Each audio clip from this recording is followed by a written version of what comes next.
¿Quién vive en Nicaragua? Gente que no vende patria. Buenos días. Bienvenidos y bienvenidas a Sin Fronteras. Hoy es miércoles 9 de abril de 2025.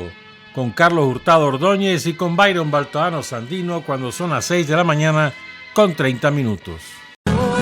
Porque es la naturaleza del imperialismo la que bestializa a los hombres, la que la convierte en fieras sedientas de sangre que están dispuestas a degollar, a asesinar, a destruir hasta la última imagen de un revolucionario, de un partidario de un régimen que haya caído bajo su bota o que luche por su libertad. Y recordemos siempre que no se puede confiar en el imperialismo, pero ni tantito así, nada.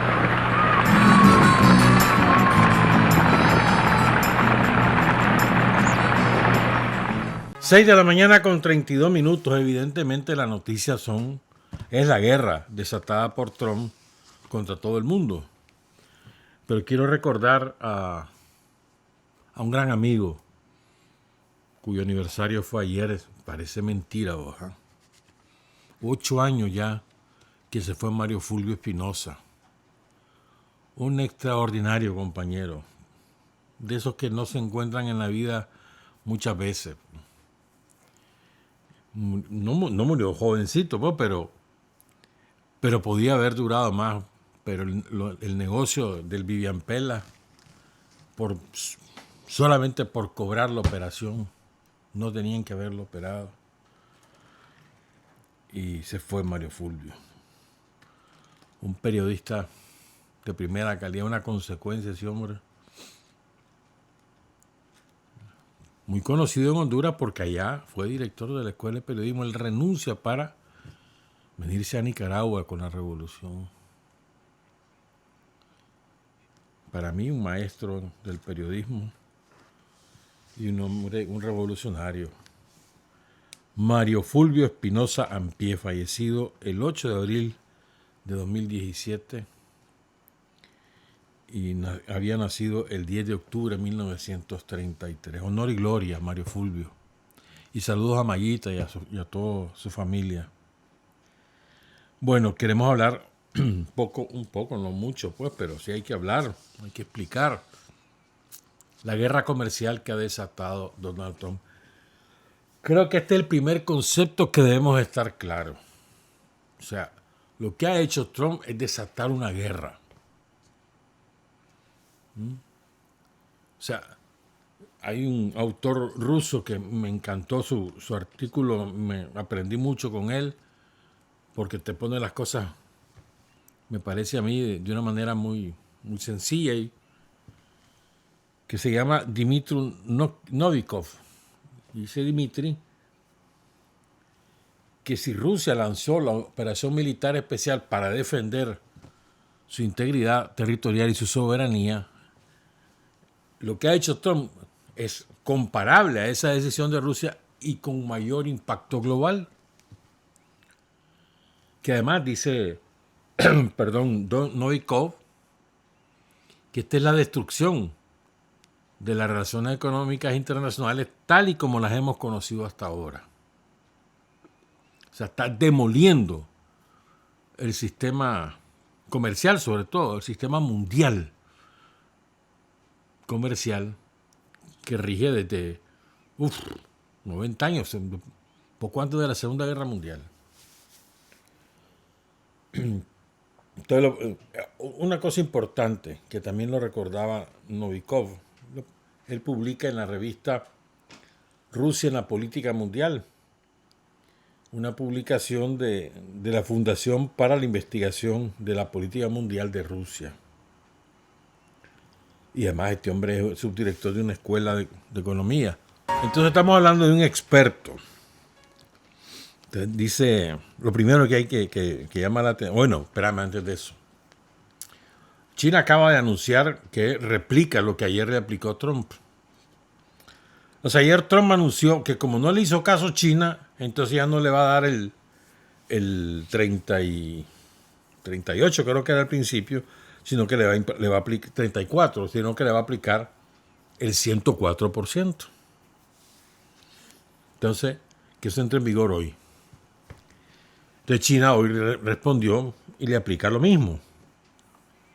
Pero además, China, lo más importante, la decisión de China no es el incremento tarifario. O sea, ¿qué son los aranceles? Impuestos que paga una empresa extranjera al ingresar sus productos a otro país. Esos son los aranceles. Digamos que nuestro café, digamos que vos tenés una empresa de café y vas a exportar café a Estados Unidos. Entonces ahora vas a pagar más. Al entrar tu producto al país vas a pagar más. Entonces, ¿qué significa eso? Que el consumidor de Estados Unidos va a recibir tu producto más caro. Y hay otros países que no van a tener un impuesto tan caro, tan alto como el que vos pagás. Entonces, los consumidores de Estados Unidos van a preferir los productos de otro país. Por ejemplo, los carros. Muchos carros de marca estadounidense se fabrican en China, o en Vietnam, o en Corea del Sur, o en Singapur, o en Taiwán, o en la India. Pero son de marcas estadounidenses registradas en Estados Unidos. Entonces los ensamblan allá y los traen de China, digamos, a Estados Unidos. Entonces Trump les aplica ahora el 104% de impuestos a esos vehículos. Entonces, si vos tenés un carro que vale $5,000, un carro nuevo, estoy inventando, va muy barato, puedes dar después $10,000 producido en China. A partir de ahora ese carro va a valer más de $20,000. Y el carro que lo producen en el propio Estados Unidos va a tener el mismo precio. ¿Qué significa? Que nadie va a comprar el carro chino. Ese es un ejemplo. Pero te voy a dar un ejemplo más, que sí está pasando concretamente. El iPhone. La mayor parte de los iPhones se hacen en China. Y el iPhone le van a aplicar el 104% al llegar a Estados Unidos. Entonces, si un iPhone normalmente vale $1,200, $1,300, porque sos consumidor de esa charbasca. Entonces, 120 por 2, $240. Entonces, ¿qué está haciendo iPhone? Está trasladando su producción de China a la India, poco a poco. Pero además, lo que va a hacer ahora es que como a la India solo le aplicó el 10% Trump, entonces lo que va a hacer es meter los iPhones producidos en la India, son los que van a llegar a Estados Unidos. Mientras resuelve lo demás. Ese es otro ejemplo, ¿verdad? A nosotros nos aplican ahora un 18%, ¿verdad? Según el anuncio de Estados Unidos. Entonces, ¿qué significa? Que nuestro café ahora es 18% más caro cuando llega a Estados Unidos. El café o la carne o la cola de camarón o la ropa de la zona franca es un 18% más caro en Estados Unidos. ¿Estamos claros? ¿Por qué? Porque es lo que le cobran a los productos que son originados en Nicaragua y que llegan a Estados Unidos. Se los cobran en aduana. O sea, no pasar de aduana, sino pagas ese impuesto. Entonces, lo que hizo China hoy fue, te repito, equiparar. Trump le aumenta eso, yo también. Pero lo más importante no es eso, sino que China ahora le dice a 12 compañías estadounidenses, ustedes ya no pueden llevarse productos de China. Pero no es cualquier producto. Son los famosos metales raros. Ni tampoco van a poder hacer inversiones en China. Entonces lo que le está haciendo China a Estados Unidos le golpea en el corazón de la tecnología estadounidense. ¿Verdad? Para los chips famosos, para computadoras, para iPhone, para celulares de Android, o para... Bueno, ahora todos los sistemas de electrodomésticos son inteligentes ahora, ¿no? Que manejas desde tu cama, la refrigeradora, las luces, la cocina, ¿no? Todo eso, pues. Entonces le está dando... Eso es un golpe durísimo, durísimo. Y le quedan armas todavía a China para seguir golpeando. a ver quién se rinde primero. Entonces hay compañías estadounidenses que ya no van a poder comprarle nada a China, como American Photonics, Novotech, o la tecnología aeroespacial y de defensa, la SHIELD, de la inteligencia artificial, y la Sierra Nevada Corporation, entre otras. ¿Estamos claros? Eso es más importante que los impuestos. Pero miren, o sea, a qué grado llega el nivel de prepotencia y de estar, de vulgaridad, ¿no? De un tipo que es presidente de una potencia, pues. ¿Saben lo que dijo ayer? Se lo voy a decir textual, lo dijo él. Ayer dio un discurso en un evento del Comité Nacional Republicano. Entonces reunieron a todos los que dieron reales para su campaña. Entonces era un evento de agradecimiento. Disque de agradecimiento. Entonces dice el tipo, lo dijo Trump ayer anoche, pues. Explica lo de los aranceles.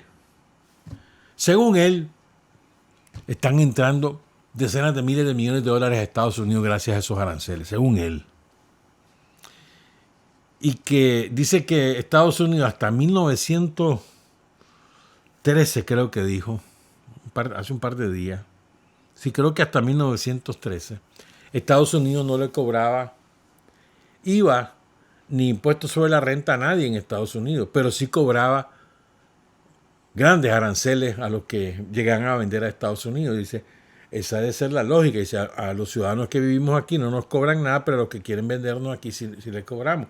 Y esa fue la época, dice Trump, de mayor riqueza de Estados Unidos. La verdad es que a la vuelta de 20 años hubo el crack de la economía estadounidense con la famosa Gran Depresión de 1929 que empobreció a millones. Pero bueno, ese es el argumento de Trump. Entonces, bueno, le está explicando que con los aranceles lo que él quiere hacer es eso. Es decir, que a Estados Unidos, y entonces sigue con un discurso victimista, diciéndole a la gente, a los estadounidenses principalmente, ¿no? Porque su discurso tiene un propósito expreso de llegar a la fibra íntima del ciudadano promedio de Estados Unidos para que se sienta víctima. Y entonces que vea que ahora hay alguien que los defiende y que no sé cuánto. Entonces él anda con la pose de víctima. Pobrecito Estados Unidos, lo han estafado todo esto. Ahora nos toca a nosotros estafarlo. Una mentira de proporciones mayúsculas, pues. Porque lo que ha hecho Estados Unidos es saquear a cuanto país ha llegado los recursos naturales o minerales y humanos de esos países. Eso es lo que ha hecho Estados Unidos. Estados Unidos está sentado sobre una montaña de robos, de latrocinio, de cadáveres además. Ajenos, no los propios, ¿verdad? Ya, después del exterminio de todas las tribus originarias, pues esa es la verdad. Donde quiera que llegaba Estados Unidos era saquear, a robar, a adueñarse de los territorios, donde quiera que ha llegado. Eso, entonces no es víctima, Estados Unidos es victimario. Y ahora ponen, ay, miren, estamos en crisis. La clase media se ha destruido en Estados Unidos por culpa de los extranjeros que vienen aquí y venden más baratas las cosas, y entonces los que trabajan aquí tienen que cerrar sus fábricas porque no pueden competir. Una mentira el tamaño de la catedral, pero bueno, pues. Entonces estaba explicando todo esto el tal Trump, y oigan lo que dijo.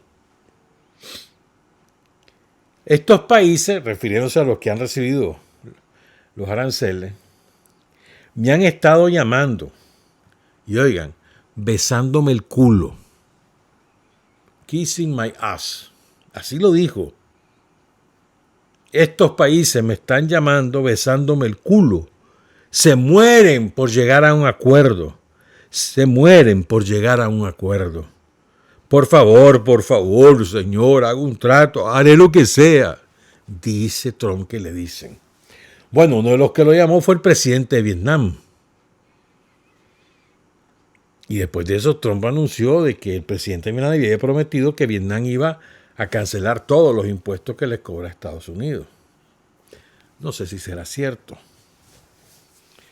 Después también lo llamó el presidente interino de Corea del Sur, y lo mismo, porque en Corea del Sur hay un escándalo de proporciones gigantescas.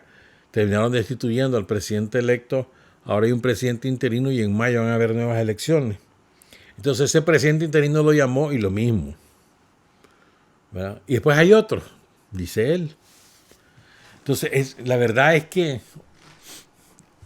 esto va, si hubiera un poquito de dignidad en muchos gobiernos, con solo lo que dijo ayer Trump, es para que todos los que no lo han hecho renuncien a hacerlo y opten por otra vía. Pero como no tienen dignidad, ahí le van a seguirle implorando, van a seguirle, como dice Trump, besándole el culo a Trump. O sea, Trump se siente el dueño del mundo. ¿Verdad? Ya vamos a hablar de esto, sí. Entonces, ¿qué dijo el día que anunció los aranceles? Miren, una cosa importante. Me parece a mí que esto es importante. Trump no es un loco. No tomen a Trump por loco. Un tipo sumamente astuto. Él tiene delineado su plan de trabajo, sus objetivos, sus plazos, y va tosudamente hacia cumplirlo. Pero de loco no tiene nada. Esto es muy importante. No andemos pensando que estas son locuritas de Trump, que no sé. No. Esto está muy bien pensado. Recuerden que Trump es el representante de un segmento de los más ricos del planeta, que ahora además tomaron posiciones en el gobierno, como Elon Musk, ¿no? Después hablamos un poquito de él, tal vez a tiempo. Entonces, lo primero es eso. Segundo, miren, esto también es importante. La mayor parte de los políticos, o mejor dicho, sí, de los políticos, alquilados por los más ricos del mundo para ser presidente en cualquier país de los capitalistas desarrollados, cualquiera de ellos, siempre promete cualquier cosa con tal de encaramarse en el poder. Eso ha pasado con tudito. Y algo hay que reconocerle a Trump. Ha cumplido lo que le prometió al electorado estadounidense. Dijo que iba a correr a los migrantes, lo está haciendo. Él lo dijo. Dijo que iba a imponer los aranceles y lo está haciendo. O sea, dijo, bueno, hay cosas que ha dicho que no le han salido y ni le van a salir. Por ejemplo, él dijo que en 15 días, creo que dijo, o en un mes, él arreglaba la guerra en Ucrania. Pues está muy lejos de hacer eso. Porque más Rusia le ha dicho, mira, espérate, antes de que hablemos de Ucrania, primero busquemos cómo normalizar las relaciones entre vos y yo. Vos me has hecho tantas y tantas cosas. A ver, hablemos de eso primero, después vamos a ver lo de Ucrania, pero primero arreglémonos vos y yo. Prácticamente lo que le dijo Putin a Trump. Entonces en esas andan. Ahorita va a haber una reunión en Estambul, pero en esa dirección, que vuelvan los vuelos comerciales. Ya reanudaron, ya tienen ahora completo su equipo diplomático. Bueno, están en ese proceso, pero ya está acordado. Están viendo a ver si hay empresas gringas que quieren regresar a Rusia, entonces van a ver las condiciones. Lo que pasa es que el otro día estaba leyendo un banquero ruso, el segundo banquero más rico. Y entonces dice el tipo, nosotros ya no necesitamos a McDonald's aquí, dice, porque ya nosotros hacemos las mismas hamburguesas y son mejores. O sea, lo que hicieron fue copiar lo que hacía la McDonald's y ponerle otro nombre, y eso es lo que consumen ahora los rusos. Esto es interesante, ¿no? Lo que hay, porque supuestamente toda la represalia que tomó Europa y Estados Unidos era para poner de rodillas a Rusia. Y no solo no ocurrió eso, sino que es peor. Ahora Rusia está mejor porque ha desarrollado su industria nacional. Sigo pues, entonces. Lo primero, tenemos claro, no está loco. Segundo, está cumpliendo lo que dijo. No nos podemos dar por sorprendidos. Él dijo que iba a hacer esto y eso es lo que está haciendo. Tercero, su principal objetivo es China. Es decir, él va contra China y contra todos sus aliados. ¿Por qué? Porque China es su principal competidor económico. ¿Y por qué? Porque el crecimiento de China ha sido exponencial. Ya en este momento, a la vuelta de un año como máximo, va a ser la primera economía del mundo. No solamente por lo que produce y lo que, pues, la oferta de bienes y servicios, sino también por su desarrollo tecnológico, que es impresionante, y por la calidad de sus recursos humanos, científicos, de todo tipo, de lo que querrá, están en China, lo forma China. Inteligencia artificial, por ejemplo. Entonces, donde quiera que lo busque, China está, si no en primero, entre los 3 primeros lugares, donde quiera, en cualquier ramo de la economía. Y los gringos cada vez van para atrás, para atrás, para atrás. Entonces, su principal competidor es China. Y va contra China. Desde el año 2017, cuando él subió por primera vez al poder, empezó su guerra con China, que por cierto, Biden, los demócratas, pues no la desmantelaron, la mantuvieron, por cierto, pues, para que no vengan ahora a decir que qué barbaridad. Es así, pues, ahí. Entonces, sigo. ¿Qué está ocurriendo con lo que está haciendo Trump?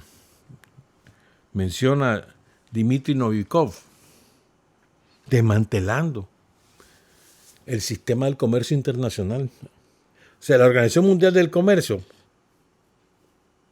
eso no sirve para nada, ¿ya? Porque Trump rompió todas las reglas. Una regla es, vos no podés ponerle aranceles, vos tenés que propiciar el libre comercio. ¿Te acordás cómo nos decían a nosotros eso en los años 90 y 2000? Que libre comercio aquí, que libre comercio allá. ¿Cuál libre comercio? Si vos lo que tenés es una muralla al entrar a Estados Unidos ahora.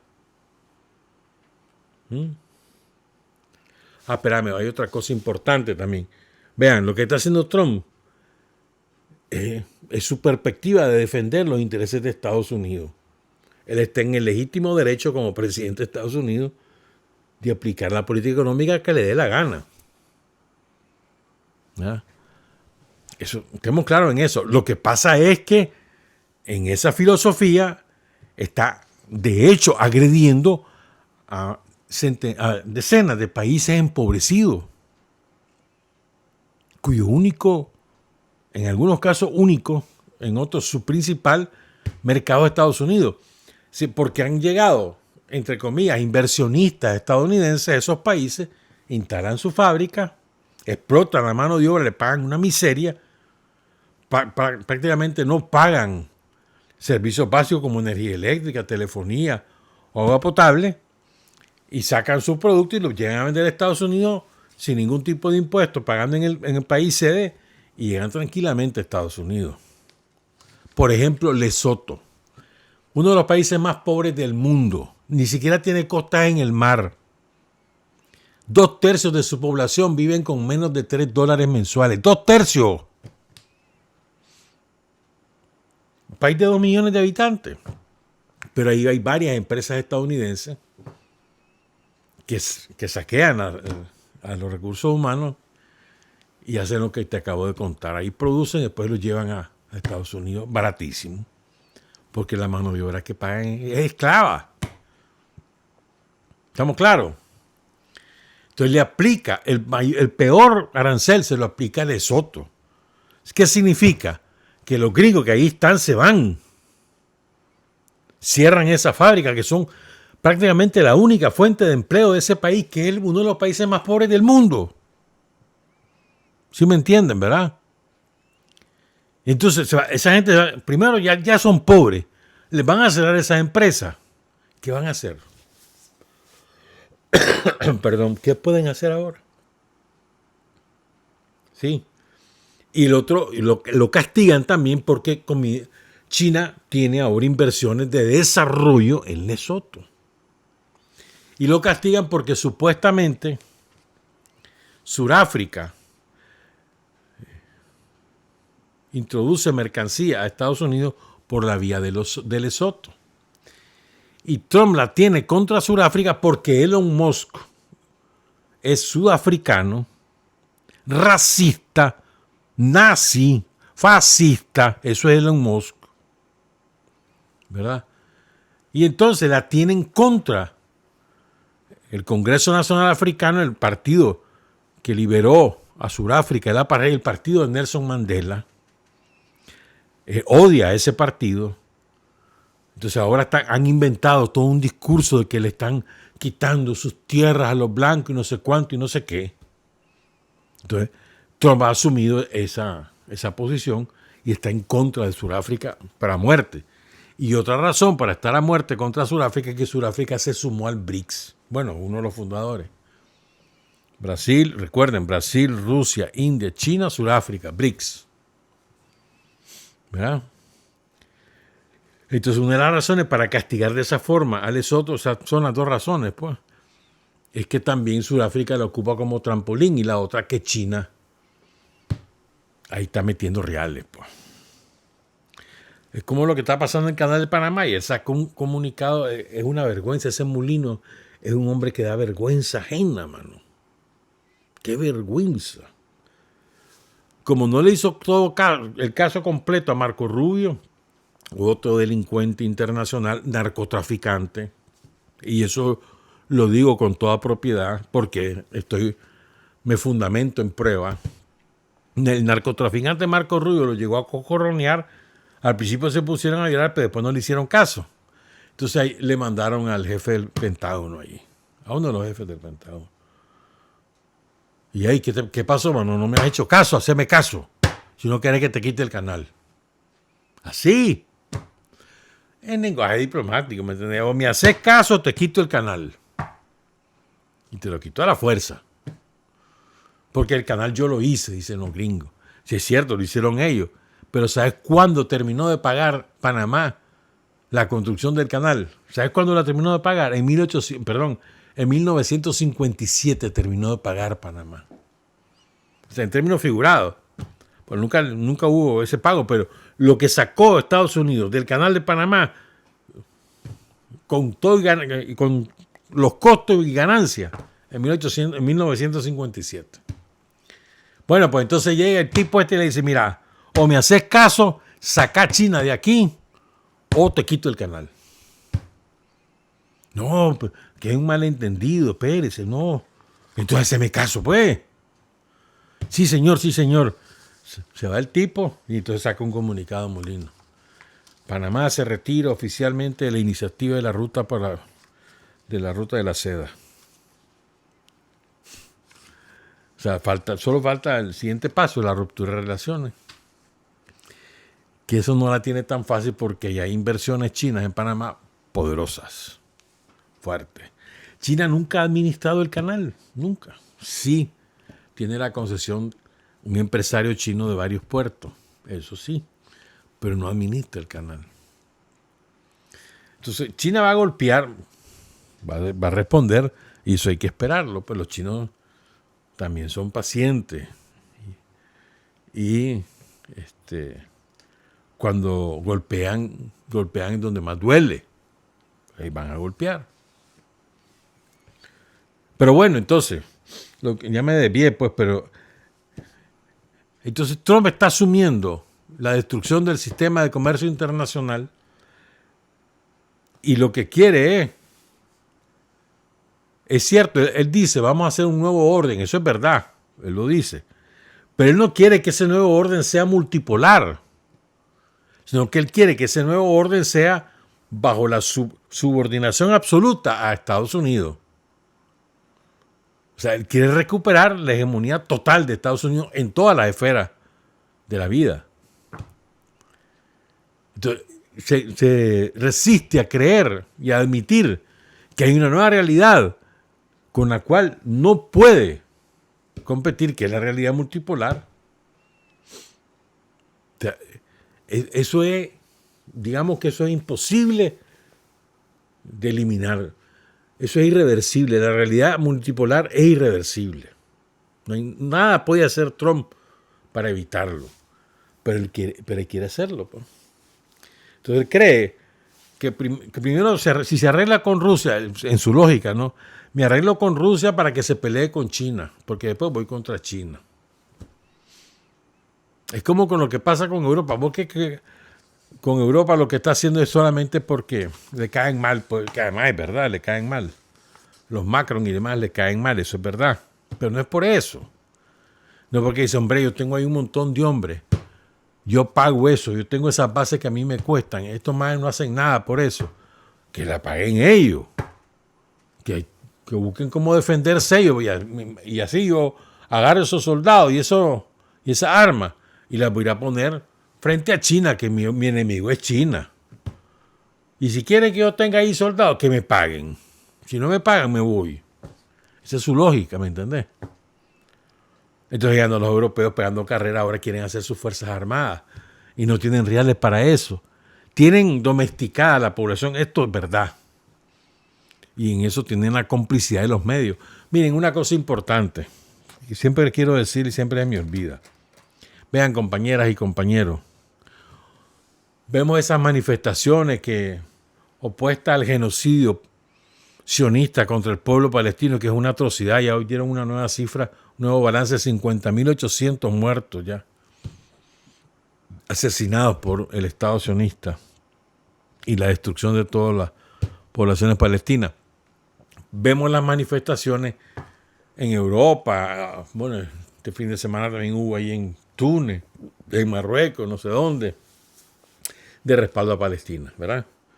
También vimos el fin de semana muchas fotos, mucha imagen, videos de manifestaciones supuestamente contra las políticas de Trump. Miren, la democracia burguesa, una de sus características es, mientras el poder no esté en riesgo, hay que dejarlos hablar. ¿Qué perdes vos que hablen? Que mira, hay que se manifiesten, ¿qué perdes vos? No les haces caso y ya está. Esa es su lógica. Que peguen los gritos que quieran, que de todas maneras voy a hacer lo que yo quiero. Y así actúan. O sea, no significan nada las manifestaciones en la práctica, porque la élite que gobiernan esos países son tan arrogantes que no le van a hacer ningún caso al electorado. Y lo peor del caso es que ahí nomasito vienen elecciones y vuelven a votar por los mismos. Esos que se fueron a las calles, barbaridad contra Palestina, lo que está pasando, no sé qué, los mismos vuelven a votar por los que están patrocinando el genocidio. Eso es lo más triste, que es lo que acaba de pasar en Alemania. ¿Ah? ¿Sí me entienden, no? O sea, te dejan pegar gritos. Ahí gritar si querían andar. Mira que quiero hacer manifestación, sí, mandar a hacerla. ¿Qué pierdo yo con lo que vos digas, mano? Yo voy a hacer lo que yo quiera. Y mira que en los medios y pegar gritos y qué barbaridad, este gobierno es genocida, es cómplice, no es cómplice. Salen los diputados en el Parlamento Europeo y le pegan 4 gritos a la maldita esa nazi que está de canciller ahora, o a la tal Úrsula, y todo difunden. ¿Y de qué sirve? Siguen haciendo lo que quieren, porque no está en peligro el sistema. Tienen el poder controlado, pero con firmeza. Y después vienen las elecciones y los mismos que han estado volando riata vuelven a votar. Y es más, es peor todavía, porque incluso ni siquiera se presentan fuerzas políticas que estén realmente en contra de las políticas oficiales del gobierno que quieren sustituir. Es peor todavía. Bueno, dicho esto, le quiero leer,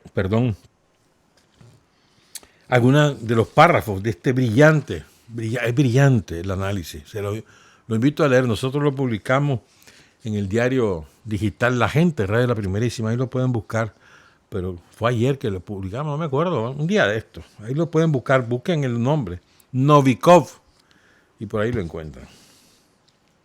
Entonces, les voy a leer algunas cosas.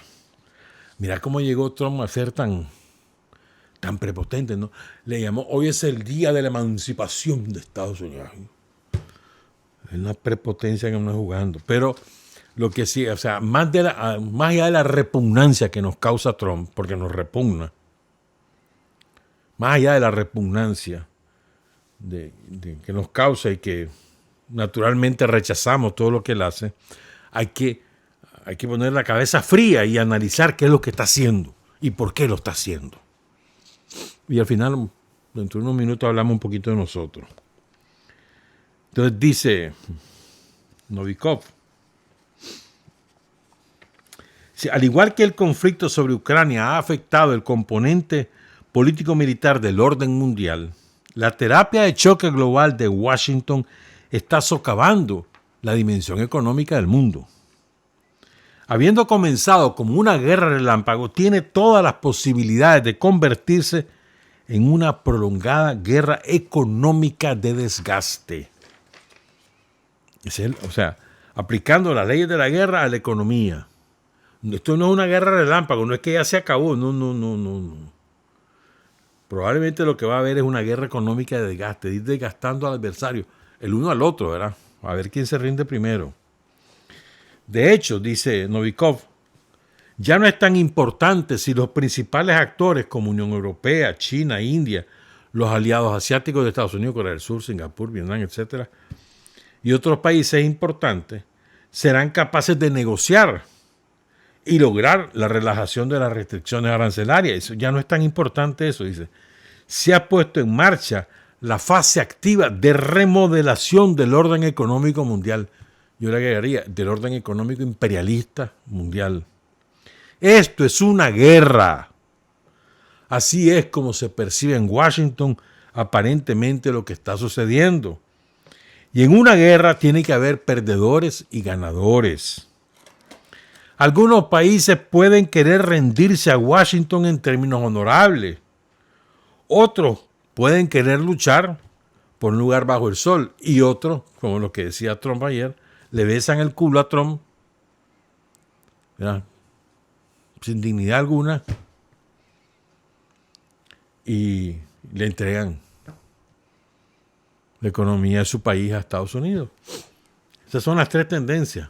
Unos que negocien, ¿verdad?, para rendirse en términos honorables, otros que no, que van a ir a luchar, y otros que simplemente se ponen de rodillas. Ya son las tres. Entonces dice Novikov, recuerden, Dmitry Novikov, lo más probable, dice, es que los intentos de negociación en la mayoría de los casos vayan acompañados de medidas arancelarias mutuas y otras restricciones comerciales y económicas, hasta el uso de sanciones. Y posiblemente, advierte Novikov, elementos de fuerza militar. Las escaladas de la guerra económica continuarán en espiral. Ya hemos visto un cuadro semejante. Tanto la Primera como la Segunda Guerra Mundial estuvieron precedidas por un periodo de proteccionismo rígido, intentos de las grandes potencias de establecer esferas de intereses económicos privilegiados mediante instrumentos económicos y de fuerza. La analogía con las guerras mundiales es, por supuesto, muy aproximada, aunque las condiciones introductorias vigentes son demasiado diferentes. Sin embargo, y esta es una frase que me parece muy buena, fenómenos similares van acompañados de procesos parecidos, y dice Novikov, un mundo dividido políticamente no puede permanecer unido económicamente. Luego se tira Novikov a la parte interna de Estados Unidos y dice, los aranceles afectarán sobre todo a las estructuras empresariales estadounidenses, globalizadas, que han sostenido a los demócratas durante los 8 años anteriores, más bien, que han sostenido a los demócratas desde Clinton, ¿verdad? Entre los afectados se encuentran grandes gigantes tecnológicos con cadenas de producción repartidas por todo el mundo, como Apple, como te decía, tu iPhone, entre otras, ¿no? Y las máquinas esas que son potentes, las computadoras. Después dice Novikov, más adelante, la administración Trump es un equipo ganador que acaba con las guerras convencionales y gana las económicas. Esa es la opinión de Novikov, no la mía. Trump bien podría tener tiempo para desmantelar los restos del orden económico liberal y remodelarlo creando la base de un nuevo sistema político y económico.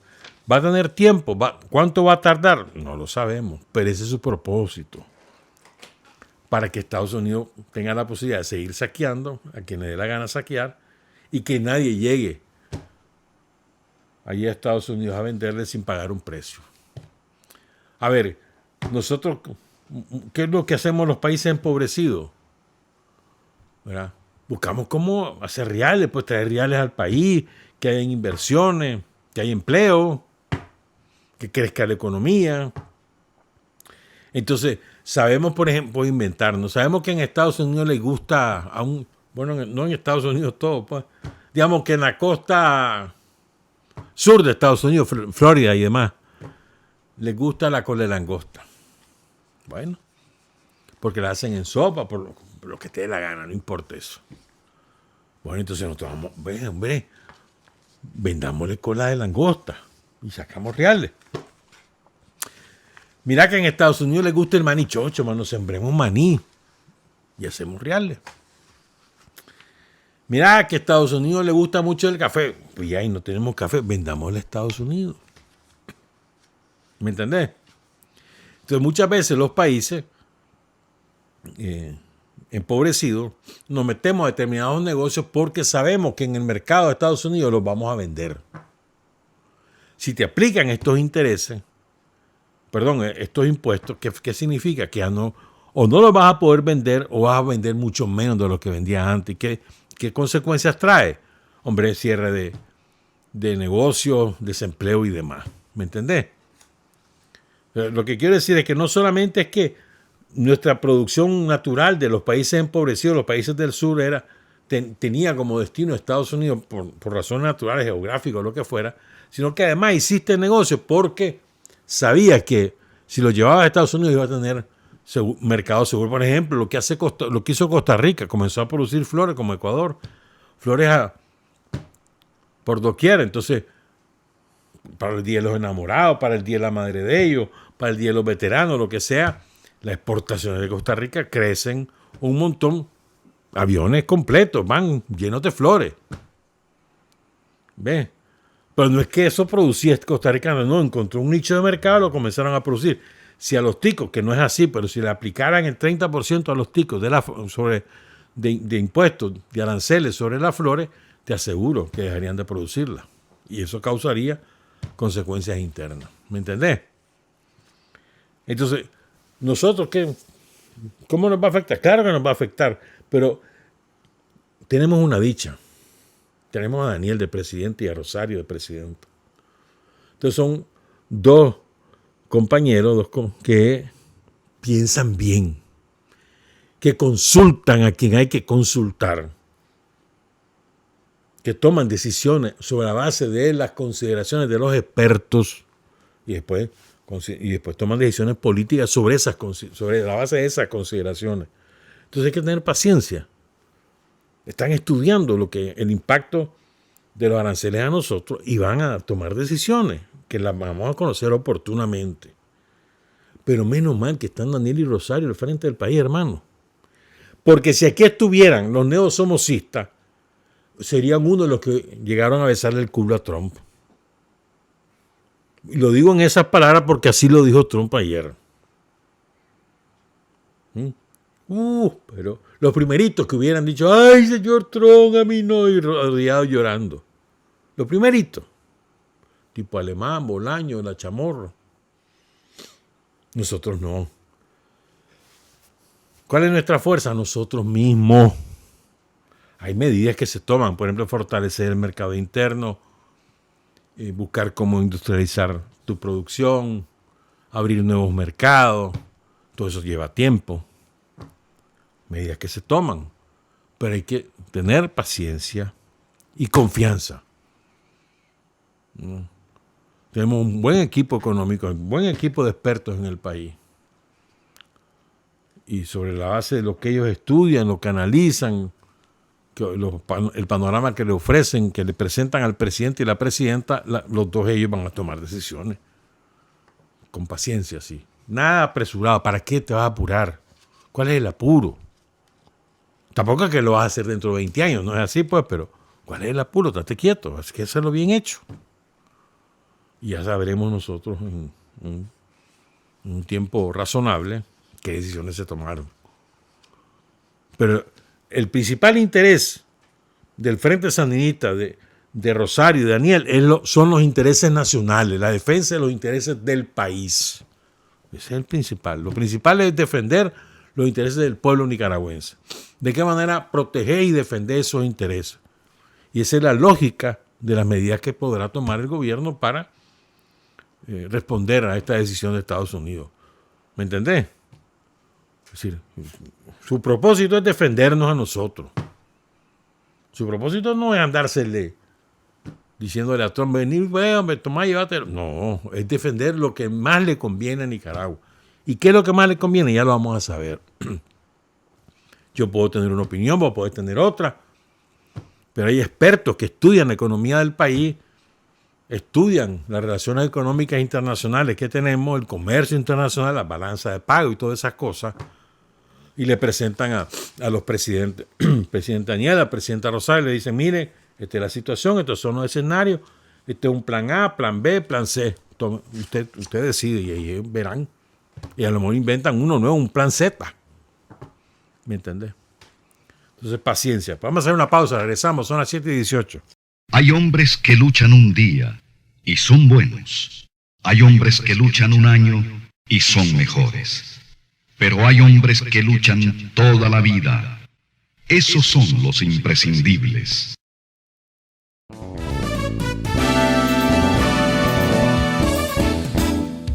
Sin fronteras para decir la verdad. Sin fronteras, trabajar, avanzar, combatir, vencer. Sin fronteras.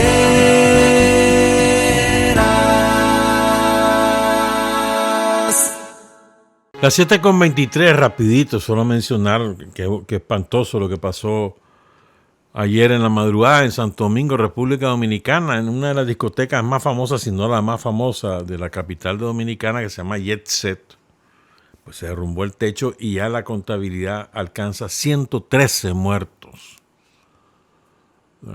Son 155 heridos, muchos de ellos de extrema gravedad. Imagínate vos, estás bailando, estás cantando, está Ruby Pérez ahí, que también murió, y un saxofonista. Y de pronto, y empezó a caerse de a poquito el techo, porque hay un video donde está, que lo toman precisamente en el momento que se desploma. Y mira, vea, ya está pasando algo, parece que hay pleito, se está cayendo algo. Y a los 20 segundos, bum, bum. Y ahí está la gente ahí bailando. Es terrible, una cosa terrible. En fin, bueno. Fíjense que ayer fue el aniversario de la segunda insurrección de Estelí, que fue una operación militar del Zorro brillante. Brillante, o sea, la manera cómo se ejecutó, las decisiones políticas que tomaron, el repliegue, cómo se organizaron después. O sea, el Zorro era un genio militar, un genio, sin duda alguna. Pero esa cualidad de la ciencia militar, que además era natural, no fue estudiada, bueno, tuvo un curso pues en Cuba, pero no es estudiada de academia, de años, no, era un genio militar natural. Eso era producto del vínculo con el pueblo en primer lugar, del conocimiento al detalle del terreno y de la gente, que es algo que a veces se nos olvida. Lo que nos da la fortaleza en política proviene del contacto con el pueblo, de saber interpretar al pueblo. De ahí viene tu fortaleza, y no de que vos te las das, de que vos sabes todo y que el pueblo, no, es al revés.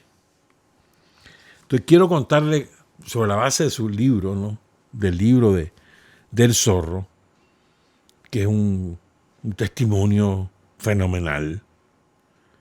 Entonces, yo lo que quiero contar es, miren, un evento como la insurrección de septiembre del 78, o la en este caso, de abril del 79 en Estelí, o la insurrección final, No son eventos fortuitos, no son eventos espontáneos,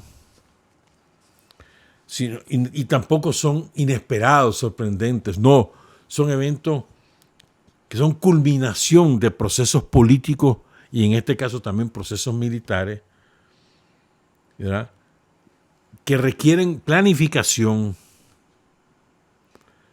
que no son simplemente voluntariosos, es decir, hoy me da la gana que hoy lo hagamos. No es así, no funcionan así las cosas. Por lo menos para los revolucionarios así no funcionan. ¿Me entendés? Entonces, lo que pasó en abril de 1979 fue la culminación de eventos que se venían sucediendo en la ciudad de Estelí y en el país a lo largo de muchos meses. ¿Ya? Entonces, el Zorro, que vivió esto en primera persona como protagonista principal de estos eventos, va contando algunos de estos aspectos. Lamentablemente no da tiempo de leerlo todo, pero sí voy a leer bastante de esa parte. Y además el otro propósito de hacerlo, o sea, yo no voy a leer la parte donde él cuenta cómo fue la insurrección de abril. No. Vamos a hablar de lo de antes, de los preparativos para llegar a ese momento. Ese es el principal propósito. Y el segundo es recuperar algunos muertos que han quedado postergados, no olvidados, pero sí postergados, y que tenemos que traerlos a la memoria. Y con quien voy a comenzar es con la madre de crianza del Zorro. Cuenta el Zorro que en 1967, que muere su mamá, muere en Yalí, si mal no recuerdo, porque allá se fueron a tratar que se recuperara y se murió. Entonces él y sus hermanas quedan a cargo de una tía, de una hermana de su papá, Concepción Rivera, que era,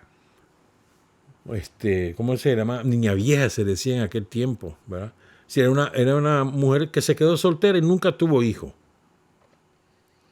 Y eso facilitó que ella acogiera a los hijos de su hermano, de su hermano, y los terminara de criar. Pero ella era una mujer muy pobre y se rebuscaba para poder darle de comer a esas artes hipotes, entre los cuales estaba el Zorro.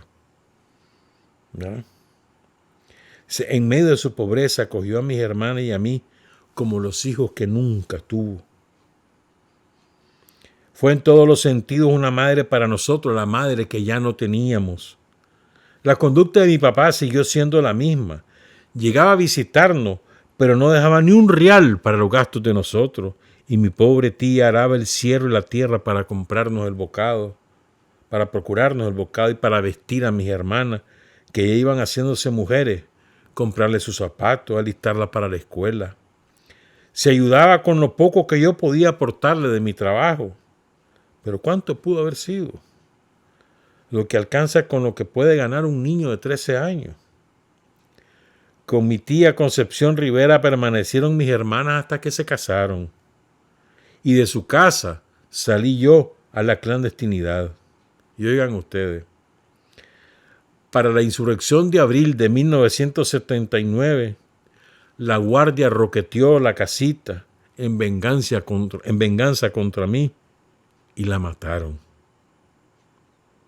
Tendría unos 75 años de edad la viejita cuando me la asesinaron.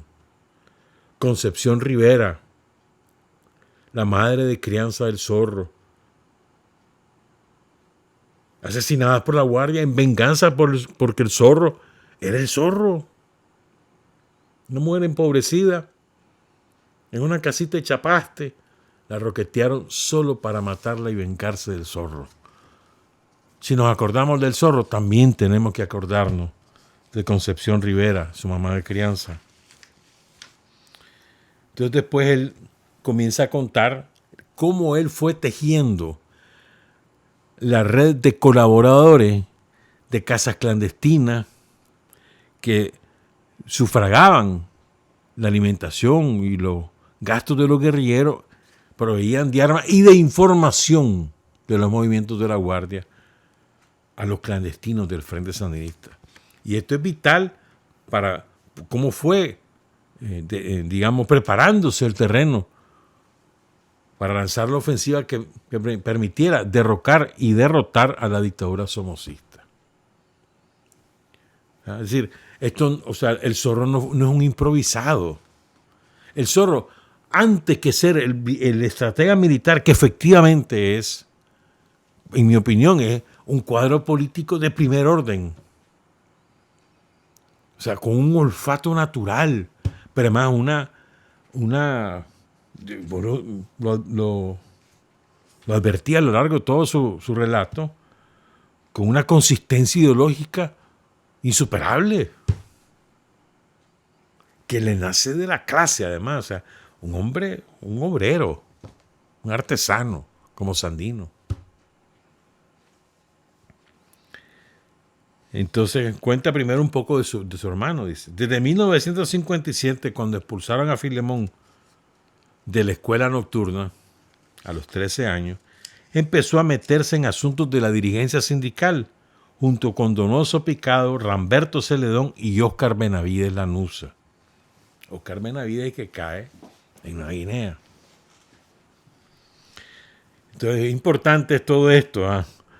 Pero el primer sindicato, el de zapateros, debería haber, como ya dijimos una vez, un monumento a los zapateros segovianos, no solo en Estelí, en Somoto, fueron sumamente importantes también. Y eran, o sea, los zapateros se organizaron, fueron la primera organización sindical de clase y fueron un videro de guerrilleros del Frente Sandinista y de la Revolución, pues. Entonces, el primer sindicato de zapateros lo organizaron hasta en ese año de 1960. Adriancito Gutiérrez, creo que ya falleció Adrián Gutiérrez, que sigue siendo dirigente obrero en Estelí, fue designado su primer secretario general. Froilán Cruz, secretario de organización. Fausto Heriberto García, que cae en Pancasán, secretario de Relaciones Juveniles. Y Filemón Rivera, secretario de Acta. En ese mismo año nació la Federación de Trabajadores de Estelí, formada por el Sindicato de Zapateros, el Sindicato de la Construcción y el Sindicato de Oficios Varios. Qué memoria la del Zorro, ¿verdad? Qué bárbaro. Qué bárbaro. No llegó muy largo Filemón en la escuela, pero le gustaba mucho leer. No se despegaba el periódico de la bolsa del pantalón. Y en esa temprana rebeldía suya, en eso de hacer preguntas peligrosas y buscar las verdaderas explicaciones de la historia que enseñaban en las escuelas somocistas, tuvo que ver el doctor Alejandro Dávila Bolaño, otro héroe. El aporte del doctor Dávila Bolaño es inconmensurable, no solo en la formación de generaciones de guerrilleros, sino también su aporte en el estudio de nuestras raíces originarias. Sus libros sobre las lenguas originarias son extraordinarios. Entonces dice, el doctor Dávila Bolaño se había hecho cargo desde entonces del grupo de Filemón. Los aleccionaba, les revisaba las tareas, les hablaba de Sandino, de José Martí y de Simón Bolívar.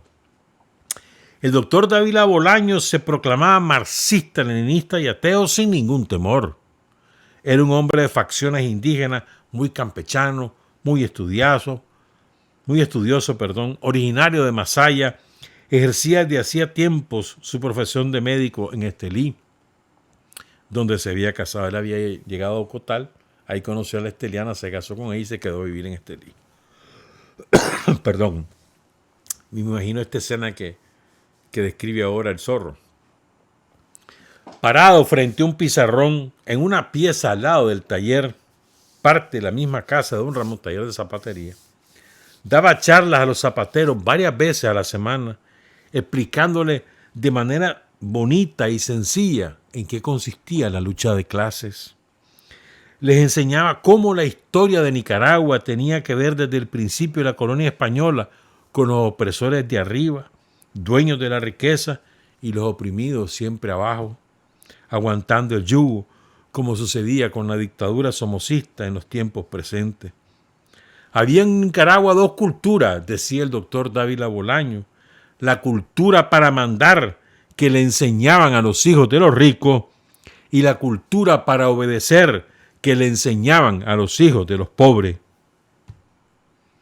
El propio don Ramón asistía de manera muy cumplida a esas clases, sentado muy atento entre sus trabajadores. Don Ramón era el dueño del taller. Y el doctor Dávila Bolaño era tanta su persuasión que sentaba al dueño del taller con los trabajadores a escuchar las clases. Miren qué lindo. O sea, ese doctor Dávila Bolaño es una maravilla, mano. Entonces, fíjense. Y recuerden esa lección. A los hijos de los ricos se les enseña a mandar. A los hijos de los pobres se les enseñaba a obedecer. Eso ha cambiado drásticamente en Nicaragua. No solo porque tenemos educación gratuita, que ya es bastante. No solo porque ahora la inmensa mayoría del pueblo está alfabetizada, que ya es bastante. No solo porque ahora escuelas y universidades hay por todos lados, que ya es bastante, sino porque cambió el contenido de lo que se imparte a la juventud, a la niñez de Nicaragua. No se les enseña a obedecer, se les enseña a crear y a pensar y a crear. Eso es el propósito de la educación, es una educación liberadora. No se enseña a obedecer, ni tampoco a mandar. Se enseña a pensar y a crear. Y a estar orgulloso de quiénes somos y de dónde venimos. Sigo con el relato del zorro, que es una maravilla, repito. Lean ese libro, por favor. Es que esto ya me encontré un grupo de compañeros. Es que es más rico que vos lo leas. No fregues, vos seas perezoso. Léanlo. Maestro siempre de los obreros y los artesanos, el doctor Dávila Bolaño salía a enseñar a los talleres, a los sindicatos, mantenía círculos de estudio y enseñaba también en su propia casa. Además, publicaba folletos, escribía artículos que salían en los periódicos de Managua y en su consultorio curaba a los pobres sin cobrarles ni un centavo. Filemón le debía mucho, le debía su formación. Yo llegué a deberle mucho después, dice el zorro. En mis tiempos, en su casa celebrábamos las reuniones de las células clandestinas del Frente Sandinista. Él ayudándonos siempre, siempre orientándonos. Él formó, el doctor Dávila Bolaño, formó ese primer grupo de dirigentes sindicales, apartándolos de políticos tradicionales y de las corrientes anquilosadas de los viejos partidos de izquierda. De manera que cuando apareció el Frente Sandinista y ellos escogieron, los alumnos del doctor Dávila Bolaño, escogieron la opción de la lucha armada, ya estaban maduros para dar el paso y muy claros del camino que debían seguir. Conciencia de clase, esa la ayudó a forjar el doctor Dávila Bolaño. Y fue el doctor Dávila Bolaño quien hizo que Filemón hablara por primera vez en una asamblea de trabajadores. Un discurso encendido, el que terminó diciendo que los problemas de Nicaragua solamente iban a resolverse con la espada mágica de Sandino y por eso había que decidirse a empuñar esa espada. Palabras de Filemón, fruto de la formación que recibió del doctor Dávila Bolaño. El doctor Dávila Bolaño había caído preso en muchas ocasiones y como la guardia somocista lo tenía entre ceja y ceja, apuntada en sus listas como agitador subversivo, lo capturaron y torturaron para la primera insurrección de septiembre de 1978 y durante la insurrección de abril de 1979 aprovecharon para asesinarlo. La noche del jueves 13 de abril, recuerden, hoy es 6, dentro de una semana, perdón, ¿qué? Hoy es 9, dentro de 4 días, el domingo se cumple el aniversario del doctor Dávila Bolaño. La noche del jueves 13 de abril lo sacaron de la sala de operaciones del hospital de Estelí. Él estaba en la sala de operaciones operando a heridos de los combates en las calles de Estelí por la insurrección. Entonces él estaba en la sala de operaciones salvando vidas. Entonces llega la guardia, dice, que ahora lleva su nombre, donde atendía sin descanso a los heridos en los combates. Y lo masacraron junto con otro médico, el doctor Eduardo Selva, y la enfermera, Cleotilde Moreno. 3 días después, más bien 2, el sábado 15 de abril, porque lo mataron el Jueves Santo. Recuerden que la insurrección de abril de 1979 en Estelí fue en la Semana Santa. Entonces el Jueves Santo lo matan al doctor David Bolaño, matan a Clotilde Moreno, la enfermera, y matan al doctor Eduardo Selva en la sala de operaciones, en el quirófano del hospital de Estelí. Entonces sus cadáveres aparecieron en un predio montoso en el perímetro del hospital, y después ahí hubo que incinerarlo porque ya estaban descompuestos. Para que no se nos olviden estas cosas. O sea, hay que mantener a nuestros héroes, hermanos. El doctor David Bolaño fue un hombre fundamental para el Frente Sandinista, para la revolución, para el pueblo de Estelí. Fundamental, esencial, el doctor David Bolaño, por la formación, por la forja de la conciencia de toda una generación de revolucionarios. El Zorro, Filemón, Fauteriberto, un montón de Adriancito, un montón de compañeros. Pues. Les doy otro antecedente, dos más antecedentes para que entendamos qué es lo que estaba pasando en el Estelí previo a la insurrección de abril del 79. En 78, fíjate bien, antes de la insurrección de septiembre, este es un evento que se ha olvidado y que debemos recordarlo. Miren, había el dueño a nombre de Somoza de Estelí era un maldito, un desgraciado que se llamaba René Molina. Ahí viven sus parientes todavía. Senador somocista.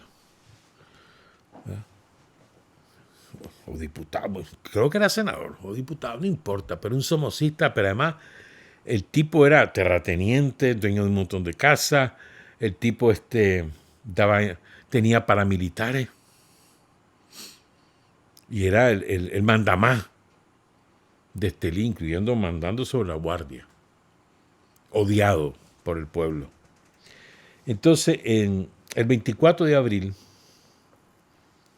el 23 de abril del 78, 7-8, es decir, antes de la insurrección de septiembre, pero ya después, ¿verdad?, del asesinato de Pedro Joaquín Chamorro y de la insurrección de Monimbó. Entonces ya el país está en efervescencia, pero es antes de la insurrección de septiembre. Ese día, ¿verdad?, la guardia somocista asesinó a un niño. Recordemos este nombre, Wilfredo Valenzuela. Y la gente estaba furiosa, rabiosa, dolida por el asesinato del cipote. Entonces, al día siguiente, el 24 de abril, lo entierran al niño. Y esa multitud que acompaña el sepelio del niño Wilfredo Valenzuela se fue nada más y nada menos que a la casa del dueño a nombre de Somoza de Estelí, de René Molina, y le prendieron fuego a la casa. Sin nada preparado, sino, o sea, la rabia del pueblo por el asesinato de la criatura, que además no era por el asesinato de la criatura, eso, digamos, era la gota que derramó el vaso después de tanta barbarie, pues. Entonces, ¿qué pasó como resultado? Que creció la efervescencia y la represión. Entonces, el 24 de mayo, un mes después, estalla una bomba en el cuartel de la Guardia. Y entonces, además, la gente sale a las calles, quemaron un comercio somocista, saqueo. Entonces, tanto fue lo que estaba pasando en Estelí que obligaron al alcalde somocista a renunciar y a salir un guindo de ahí. Y Somoza tuvo que cambiar el jefe de la guardia porque lo llamó timorato, que no aplicaba, que tenía que matar a los sandinistas.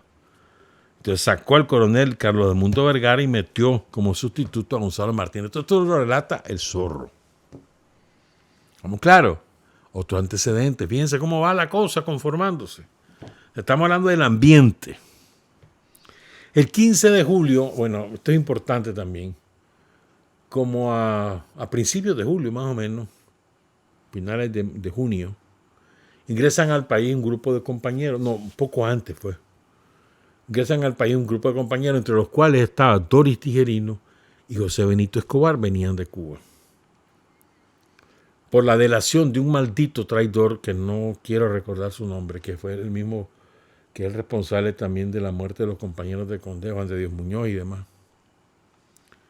Un maldito, pues, que estaba infiltrado en el frente, revela que se deben ingresar, capturan a Doris, pero José Benito logra escapar y llegó hasta Estelí. En ese momento estaba la división del frente en pleno apogeo. ¿Verdad? Entonces, una de las cosas que dice el Zorro es cómo es posible que haya estado José Benito en Estelí y yo no supiera. Yo estaba ahí, yo no sabía. Porque había incomunicación entre las tendencias del frente. Pues. Y José Benito era una tendencia y el Zorro era de otra. Entonces, el 15 de julio, el maldito traidor, el mismo traidor, que después fue juzgado en Estelí, pero bueno, el mismo traidor delata a José Benito y a José Benito lo asesinan por la espalda. ¿Verdad? Entonces dice el Zorro, dice, después cuento algo que pasó con José Benito. Por aquí no. Sí, es que, espérame, lo voy a buscar, espérame. Es que es la parte del ambiente. Dice que la gente, cuenta el Zorro, y como no me va a dar tiempo, ya me tengo que saltar esto, tal vez sigo el otro, mira, vamos a ver qué pasa. Dice el Zorro que la gente espontáneamente fue a poner cruces donde mataron a José Benito. Entonces la guardia la fue a quitar.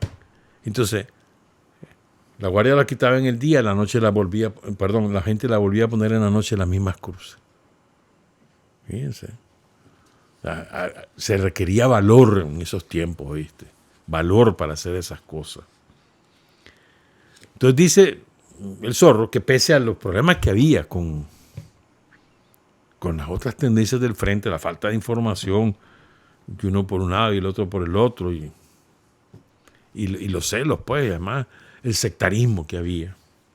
Él poco a poco fue tejiendo su red. Encontré casas de seguridad, la principal de ellas en el barrio San Antonio, donde planificamos la primera insurrección de septiembre de 1978. A esa casa le dimos entonces el nombre del Cuartelito. Ahí vivía un matrimonio, oigan qué bonito esto, que me conocía desde niño. José Flores, maestro de obras de unos 40 años de edad, y Esmeralda Valle, padres de una muchacha de nombre Miriam, que llegó a ser mi compañera en 1979 y con la que tuve un hijo. Me les presenté como amigo, como viejo conocido, diciéndoles nada más, necesito que me ayuden. Y me ampararon sin estarme preguntándome mucho. Una gente muy sufrida y muy valiente. La guardia les mató a un chavalo de 15 años y después del triunfo perdieron a 2 de sus hijos porque se pusieron a jugar con una granada de fragmentación. La granada explotó y los despedazó a los 2 niños. Ay, qué horrible. Eran los juegos de la guerra, porque quedaron tantas cosas desperdigadas. Solo imagínense en esa escena. Los niños inocentes, ellos, se ponen a jugar con la granada como pelota, me imagino yo. Y la granada les explota y los despedazó. Qué horrible, ¿verdad vos? Y colaboraron también conmigo, cuenta el Zorro, familiares de combatientes caídos, la familia de Fausto Heriberto García, caído en Pancasán, la familia de Alessio Blandón, que cae con Leonel Rugama, la familia de Rufo Marín, que cae en la montaña, Rufo Marín, el nieto, ¿verdad? Ucles, la familia de Igor Úbeda, que cae en una recuperación bancaria aquí en Managua, personas capaces de compartir con uno su escaso bocado de comida. Oigan bien, estas son héroes que no andaban guerrillando, pero sin ellos no hubieran habido guerrilleros si no les daban amparo, un sitio donde dormir, un bocado de comida, el aviso para que no salieran en determinadas circunstancias porque la guardia los podía agarrar. Desde que llegué a Estelí, cuenta el Zorro, y encontré los primeros colaboradores, se comenzó a orientar a la gente a conseguir combustible, querosín, diésel, a rellenar botellas de ron y de agua gaseosa con el combustible para tener preparados los cócteles Molotov, a conseguir grapas y clavos para fabricar los niples explosivos, alambre de púa para la barricada, tiros de rifle 22, tiros de escopeta, a recoger información sobre los orejas, los sapos, lugares donde había armas, número de soldados en el cuartel, o sea, inteligencia, sistemas de patrullaje de la guardia, cada cuánto pasaban, por dónde pasaban, cuántos iban en las patrullas, a dónde se paraban, quiénes daba de comer. Procuraba movilizarme con cuidado en mis vueltas mientras me empeñaba en esos trabajos, cuenta el Zorro. Después cuenta que él quería tener a su lado a gente que él conocía, con la que tuviera toda la confianza. Entonces se dio cuenta que el segoviano, José del Carmen Arauz, que iba a ser general del ejército, si mal no recuerdo, era un hombre en el que él confiaba, había estado en la columna Lavacho Montoya, cuyo jefe era Omar Cabeza, y después cambió de tendencia, se fue a pelear a Masaya, después se fue al Frente Sur, entonces lo pidió y se lo dieron, pues entonces se fue allá. Dice, en los días posteriores a mi llegada, dice, Alfredito Lazo Samuelito, un dirigente obrero conocido mío, oigan esto, o sea, el sectarismo a que llegamos en la división del frente, esto es importante, ya nos tenemos que ir. Dice, Alfredito Lazo, un dirigente obrero conocido mío, me informó que un compañero al que tenían cortado desde años atrás quería hablar conmigo. Este compañero era de mi barrio, de la generación de mi hermano, se llamaba Juan Alberto Blandón, mejor conocido después como Froilán. A raíz de la represión de 1975, recuerden, en el 74 el Frente Sandinista rompe el silencio y ejecuta con el comando Juan José Quesada la Operación Diciembre Victorioso, recuerden eso. 27 de diciembre del 74. A raíz de eso la Guardia desata una represión sin precedente en el país y en esa represión cae preso Juan Alberto Blandón. Cuando salió libre, fue objeto, seguramente, este traidor que después denuncia, sembró la cizaña de que se había vendido, que no sé qué, que no sé cuándo. Seguramente este cabrón fue. Y entonces lo aislaron. Dice el Zorro, sospechas pendejas sin ninguna base. Porque a mi lado llegó a ser un combatiente ejemplar, jefe de una columna, cayó en la insurrección de abril de 1979. Juan Alberto Blandón Froilán. No nos olvidemos. Ya no hay tiempo para lo demás. Ojalá que nos podamos hacerlo, pero quiero recordar a otro héroe, hombre. Ya hablamos de él una vez en Sin Fronteras, pero no quiero dejarlo de mencionar. Un chavalito, Donoso Celedón Úbeda, del cual habla el Zorro. Dice el Zorro que Donoso tenía 16 años. Era audaz, sereno y frío. Una especie de Celín Chible, así lo describe el Zorro. Era un dirigente estudiantil muy heroico, sobrino del comandante Juan José Úbeda. Saludo al comandante Úbeda. Murió durante una emboscada que se preparaba en el camino al Sauce. Recuerden que el Sauce está pegado a Estelí, bajando la montaña, pues ahora está la carretera. Quiso Daniel que ya hay carretera adoquinada, hermano. Uf, eso era un sueño en esa época. Entonces dice que se preparaba la emboscada en el camino del Sauce contra patrullas de la Guardia que provenían de las guarniciones de Achuapa y el Sauce, que iban para Estelí. Entonces en el camino al Sauce iban a hacer una emboscada.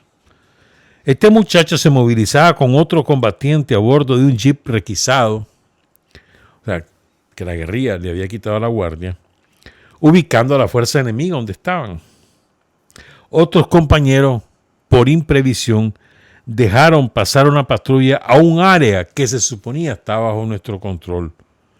Y no alcanzan a decirle a los chavalos, a Donoso Celedón y al otro muchacho, no le alcanzan a decir que iba la guardia. ¿Verdad? Entonces la patrulla los sorprende. Los mataron. Y como en el jeep los chavalos llevaban la dinamita para la emboscada, entonces agarraron la dinamita, se la pusieron a los dos cuerpos, le hicieron explotar y despedazaron los cuerpos, ¿no? O sea, de Donoso no quedó nada. Y del otro chavalo. Ese era Donoso Celedón Úbeda. Audaz, sereno y frío. 16 años, hermano. Para que no olvidemos. Y después les voy a contar, ojalá que nos dé tiempo el otro día. Ojalá que no pasen muchas cosas de aquí al miércoles próximo. Porque después viene Semana Zángana. Ya Carlos Hurtado compró su hilo dental. Bueno. Oiga, pues, trabajar, avanzar, combatir, vencer, patria y libertad. Revolución es sentido del momento histórico. Es cambiar todo lo que debe ser cambiado. Es igualdad y libertad plenas. Es ser tratado y tratar a los demás como seres humanos. Es emanciparnos por nosotros mismos y con nuestros propios esfuerzos. Es desafiar poderosas fuerzas dominantes dentro y fuera del ámbito social y nacional. Es defender valores en los que se cree, al precio de cualquier sacrificio. Es modestia, desinterés, altruismo, solidaridad y heroísmo. Es no mentir jamás ni violar principios éticos. Es convicción profunda de que no existe fuerza en el mundo capaz de aplastar la fuerza de la verdad y las ideas. Revolución es unidad, es independencia, es luchar por nuestro sueño de justicia para Cuba y para el mundo, que es la base de nuestro patriotismo, nuestro socialismo y nuestro internacionalismo.